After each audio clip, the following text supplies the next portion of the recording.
2. So before we get started, one thing I want to point out is that you might notice that I haven't graded the tests yet because I said I was going to do that. So what's going on with that is I haven't gotten a hold of them yet. I actually got a big box of all the tests and worksheets, and the integrated 3 tests were in there, but the integrated 2 tests were not in there. So I talked to Miss Wiggins, and she's going to talk to the sub about getting me the integrated 2 tests.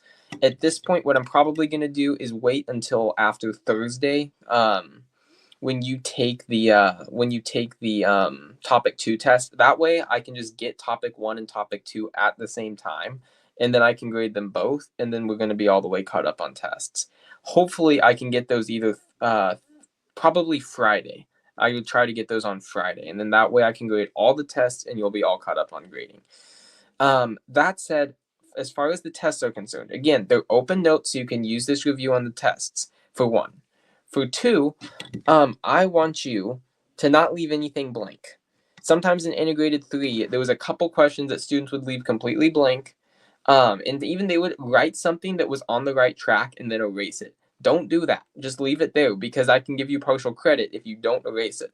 Right? So when you're factoring, you can like draw a box for the box method or do anything along these lines.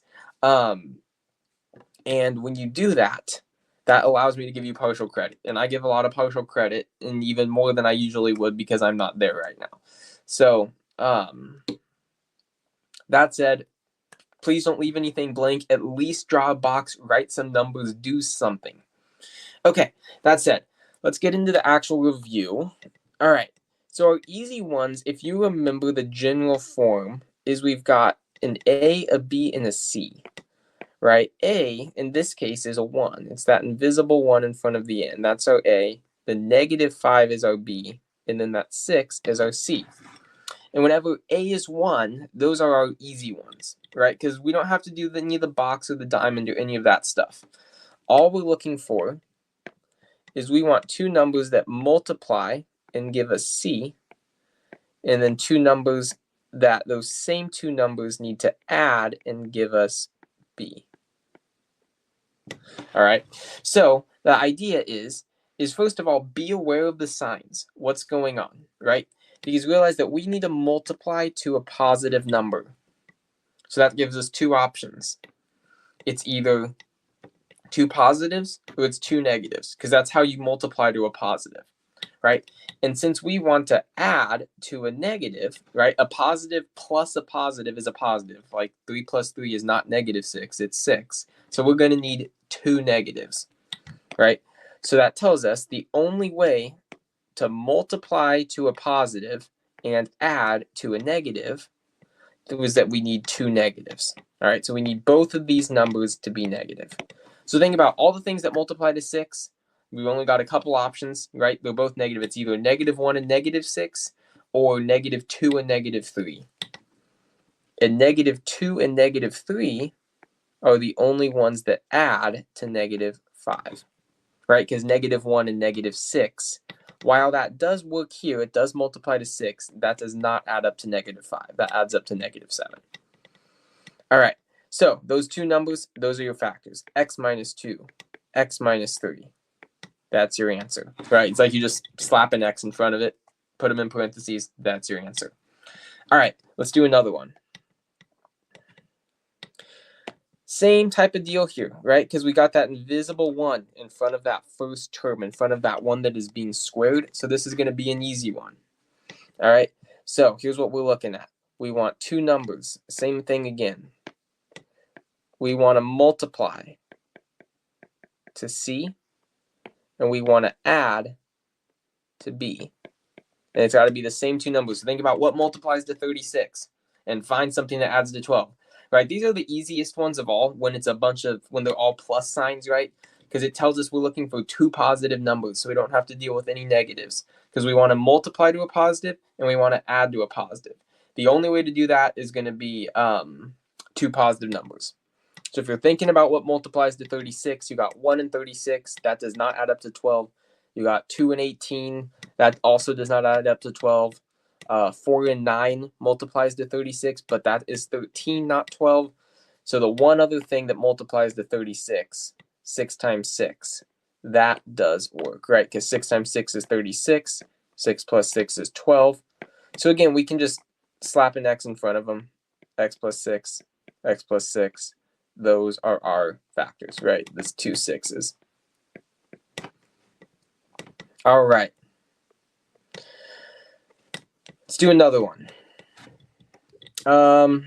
So again, it's that same type of deal, right? Because with that first n, there's no number in front of it, right? This is one of our easy ones, okay? Is a leading coefficient, or a, is going to be a 1. All right, so what we've got here is, we're going to look for two numbers. We want to multiply to negative 35, just like that. And we want to add to negative 2. Right? Be mindful of those negatives, right? Because those negatives are included. Okay, so we think about, we're multiplying to a negative number.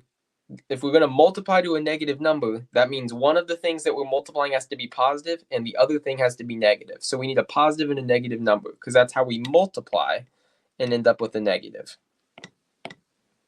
All right, so think about what multiplies to 35. One's positive, one's negative, and we got to end up with negative 2.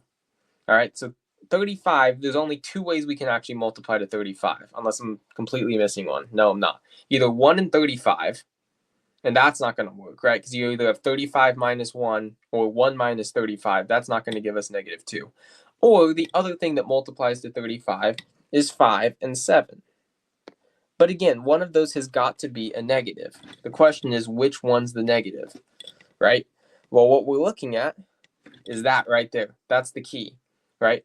If we want to add them up to get a negative number, that means the bigger one is the negative. You want it to be a 5 minus 7.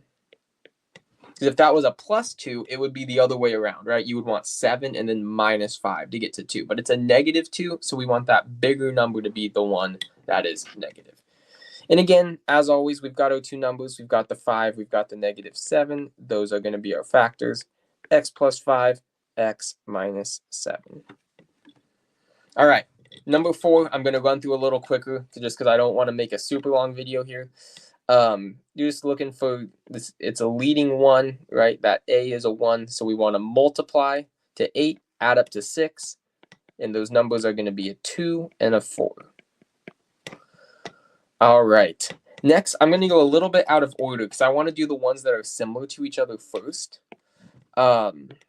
Also, my girlfriend's calling me, and I'm going to have to pick that up in a minute. So I'm going to run through number 5 and number 8, and then I'm going to make a part 2 with the rest of them in here. All right, because notice number 5 and number 8, there's no middle term. We have the squared, and we've got the number on the end, but we don't have this middle term with a letter, right? We don't have these terms. Notice number 5 and number 8, right? Just the two terms. Okay, so these problems are going to be a little bit different. There's something specific we want to look for here.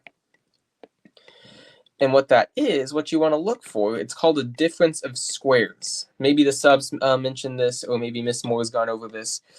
But what we want to look for is that something multiplied by itself gives you 25, right? What number times itself is 25? 5, right? 5 times 5. So we're going to have a 5. And then a squared, what times what is a squared? It's a times a gives us a squared. So you're going to have 5a. And then 36, it's a difference of squares, right? Because that 36 is also a perfect square, right? There's a certain number times itself is 36. That number is 6. And right, and it's being subtracted from the 25a squared, so it's called like a difference of squares. That's where that comes from. So we've got, that is 5a. That becomes a 6. So the difference of squares is 5a plus 6, 5a minus 6. That's going to be our answer. 5a plus 6 times 5a minus 6. All right, so basically you're figuring out these two things that are being squared, and then it's added together, multiplied, right, in parentheses. You're going to add them and then multiply by subtracting them. So 5a plus 6 times 5a minus 6. All right, let's see number 8. Very similar. Again, we've got things multiplied by themselves, right? 49, that is a 7 multiplied by itself. X squared, that is x multiplied by itself. And 16 is 4 multiplied by itself. So you've got 7x plus 4 7x minus 4. I know that's a little different. I'm trying to remember if I actually did notes video on this. I don't specifically remember it. If you have any questions about this, you can ask me, ask Miss Moore. But once you get the hang of these ones, they are relatively straightforward. All right. I'm going to stop the video there, and I'm going to make a part 2 with all the rest of the problems. These ones get a little bit trickier from here on out. All right.